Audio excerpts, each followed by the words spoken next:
ಹಿಂದೆ ನಮ್ಮ ಸಂಗಾತಿಗಳು ಸ್ಪಷ್ಟವಾಗಿ ಹೇಳಿದ್ದಾರೆ. ನೀಟ್ ಪರೀಕ್ಷೆಯಲ್ಲಿ ಬಹಳ ಅವ್ಯವಹಾರ ಅದರಲ್ಲಿ 3 ವಿದ್ಯಾರ್ಥಿಗಳು ನೇಣನ್ನು ಹಾಕಿಕೊಂಡು ಆತ್ಮಹತ್ಯೆ ಮಾಡಿಕೊಂಡಿದ್ದಾರೆ. ಅವರಿಗೆ ಪರಿಹಾರ ಕೊಡಬೇಕು. ಮತ್ತೆ ನೀಟ್ ಪರೀಕ್ಷೆಯನ್ನು ಪುನರಾರಂಭಿಸಬೇಕು. ಯಾವ ರೀತಿ ಇದೆ ಅಂದರೆ ಬಡವರಿಗೆ ಓದೋಕ್ಕೆ ಆಗ್ತಾ ಇಲ್ಲ ಅಂತ ಪರಿಸ್ಥಿತಿ ಈ ಕೇಂದ್ರ ಸರ್ಕಾರ ಒಡ್ಡಿ ನಿಂತಿದೆ. ಹಾಗಾಗಿ ನಾವು CPF ಪಕ್ಷದಿಂದ ಒತ್ತಾಯ ಮಾಡ್ತಾ ಇದ್ದೀವಿ. ನ್ಯಾಯಬದ್ಧವಾಗಿ ಹೋದಂಥ ಬಡ ಮಕ್ಕಳಿಗೆ ಶಿಕ್ಷಣ ಅತಿ ಹೆಚ್ಚು ಸಹಕಾರ ಆಗಬೇಕು.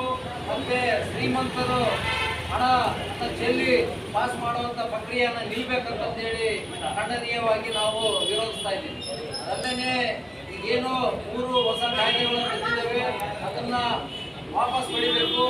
ಮತ್ತೆ ಅಲ್ಪಸಂಖ್ಯಾತರ ಮೇಲೆ ಭಾಳಿ ದಬ್ಬಾಳಿಕೆ ನಡೀತಾ ಇದೆ, ಅದನ್ನು ನಿಲ್ಲಿಸಬೇಕಂತ ಹೇಳ್ತಾ ನಾನು ಮಾತು ಮುಗಿಸ್ತೀನಿ. ಇನ್ಕಿಲಾಬ್ ಜಿಂದಾಬಾದ್.